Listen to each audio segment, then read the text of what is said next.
প্ৰাৰ্থীসকলক জয়যুক্ত কৰি ইয়াতো আমাৰ বিজেপি পঞ্চায়ত যদি গঠন কৰিব পাৰে তেনেহ'লে সেই আপোনালোকৰ সপোনবিলাক পূৰা হ'ব। আৰু আপোনালোকৰ এই উত্তৰ তেলাহী পঞ্চায়তটোত আজিলৈকে আমাৰ সম্পূৰ্ণভাৱে বিজেপি দখলত নাই অহা।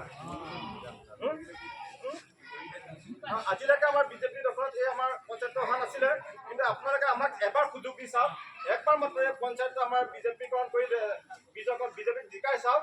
তাৰপিছত আৰু বিধায়ক মানৱ ডেকা ডাঙৰীয়া যেনেকৈ আমাৰ ইয়াৰ ডাঙৰ ডাঙৰ ৰাস্তা ঘাটবিলাক নিৰ্মাণ কৰি আছে, ঠিক সেইদৰে আপোনালোকৰ গলিয়ে গলিয়ে পকীকৰণ কৰাৰ উপৰিও আপোনালোকৰ গোটেই সৰু সৰু যিবিলাক সপোন আছে, সৰু সৰু ঘৰ বনোৱা যিবিলাক স্বপ্ন আছে সকলো পূৰা কৰি এই উত্তৰ তেলাহী পঞ্চায়তটো আমাৰ তেলাহীৰ ভিতৰত যাতে এটা জাতীয় জিলিকা পঞ্চায়তত পৰিণত কৰিব পাৰে তাত আপোনালোকে সহযোগ কৰক। কেনেকৈ সহযোগ কৰিব? আপোনালোকে পদুম ফুলৰ চিহ্নটোত আৰু এই কাপ প্লেটৰ চিহ্নত ভোট দি আপোনালোকে সেই আমাৰ প্ৰাৰ্থীকেইজনক জয়যুক্ত কৰি সেই সুবিধা কৰি দিয়ক।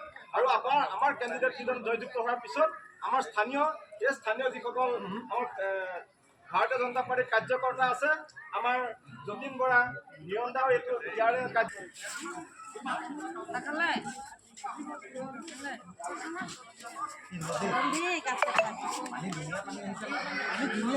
পানীৰ ওপৰৰ পানীটো কৈছোঁ।